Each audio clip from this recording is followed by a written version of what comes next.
The minute you log in right into your Facebook ad account, you are going to see iOS 14 messages everywhere. And listen, it can get confusing, and if you don't set up your Facebook account the right way, you are not able to get the maximum result with your Facebook ads. And in this video, I'm going to share with you the 3 things that you need to do, and including a tutorial on exactly what you need to do to set up your Facebook ads to ensure that it's going to work phenomenally well even with the iOS 14 update. So keep watching this video.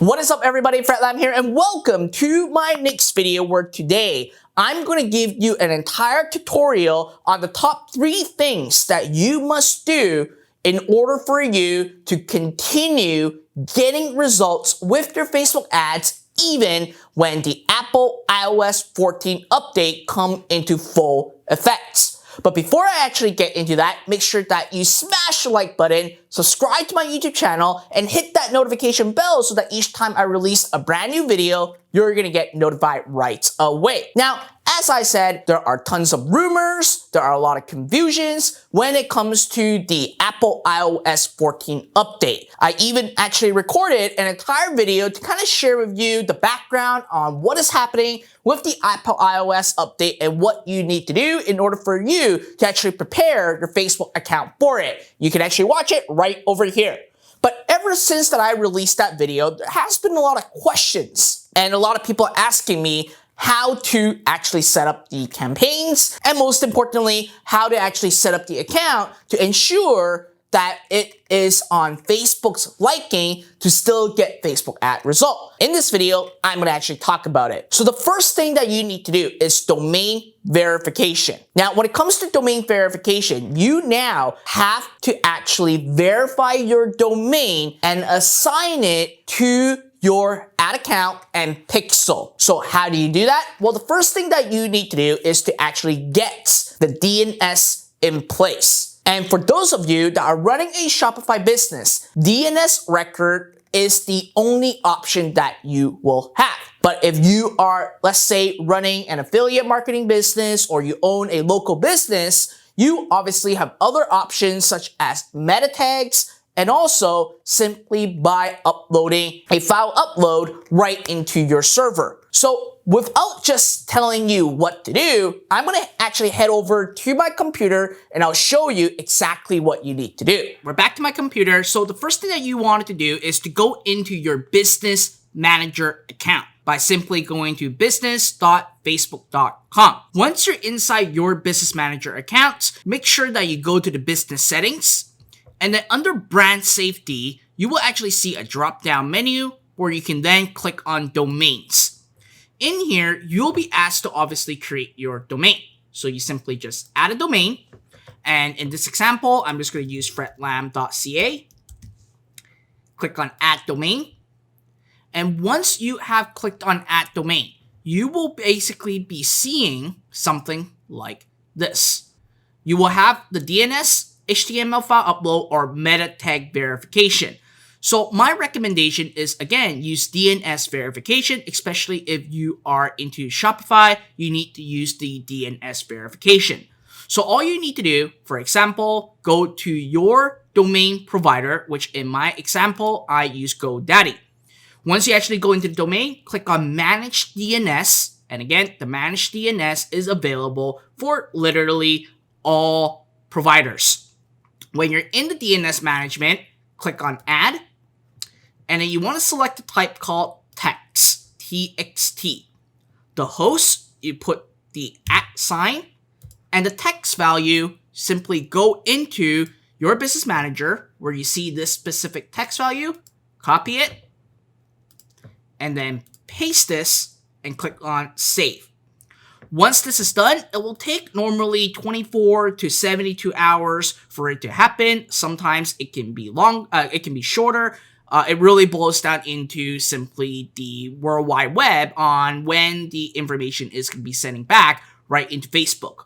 Once that is done, all you got to do is click on verify. And in this case, it's immediately now it's actually verified.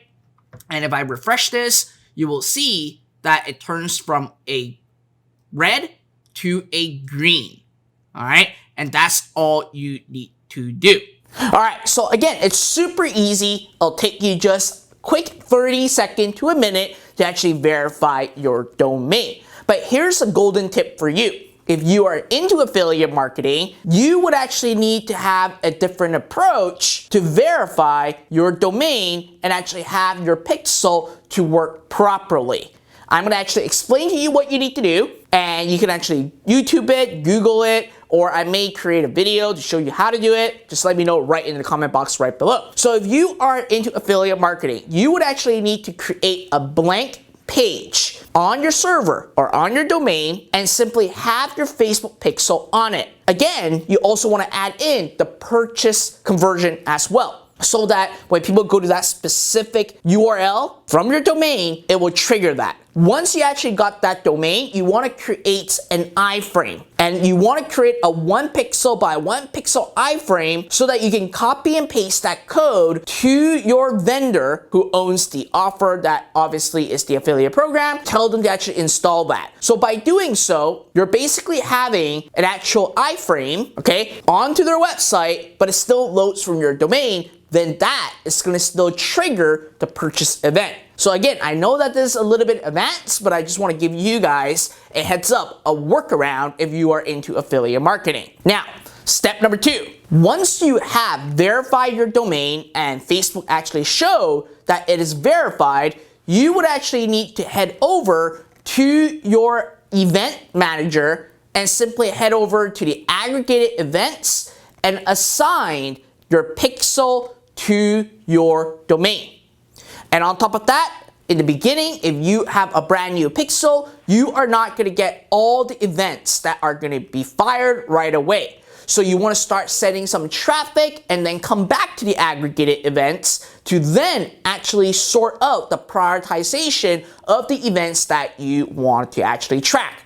Now, obviously, talking about it, it's going to be a little bit confusing. So let me head over back to my computer and I'll show you where to go. So in order for you to have your verified domain attached to your pixel and also start setting up the prioritization of your conversions, you need to actually head over to the event manager right into your account. Once you are in the event manager, click on the aggregated event, then simply click on configure web events. Then once you actually see your domain verified, you simply click on it and then edit events. And then you click on edit and simply add the event right on here. So when you add the event, the highest priority, you want to choose the pixel of your account and choose the event as well. And as you see, so far, this pixel only have view content, add to cart, and initiate checkout. So you got to basically start adding these first in the mix. And then afterwards, when you start to have purchases, you need to go back in here and actually assign the priority as well. So as you see, I simply assigned the last step at the highest top. So if I actually have my purchase, I would go with purchase, initiate checkout, add to cart, and view content.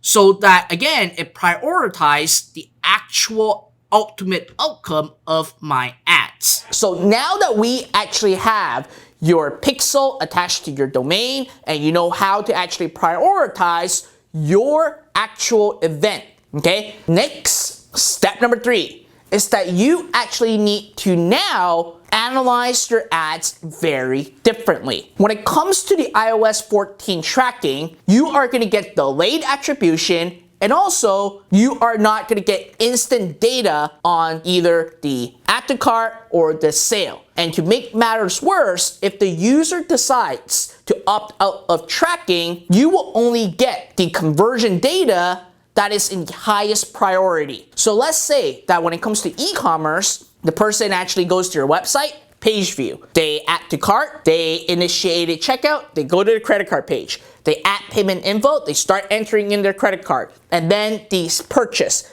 they actually become your customer. If they have actually opted out of tracking and the person actually bought, all these data are going to be non-existent anymore. You will only get the purchase data information. So when you are analyzing your campaigns, it's going to be a pain in the butt. So what should you do? Well, the one tip that I can give you is that you actually now need to break down your report with simply placement and device. So when you're actually analyzing the customer journey, you want to actually analyze it from either the Android device or desktop. You don't want to actually analyze with the iOS or Apple related tablets, or iPads or iPhones, because those data are going to be skewed, and most importantly, they are going to be delayed. So if you are just testing out a new product or a new offer, I would actually suggest you to actually take a look at the data from the desktop traffic and also Android traffic as well. When you are in your ads account, make sure that you simply go to breakdown, and then under delivery, simply head over to platform and device. Then you are going to be able to actually see exactly where your leads or sales are coming from and what device. And as I said, I would actually optimize up of only the Android for smartphones and tablets. And also, I would actually look at the desktop device.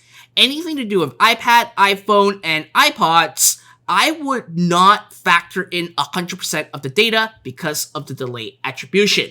So once again, all you have to do is go to the breakdown, by delivery, and go to placement and device, and actually look at from a deeper level when it comes to the data.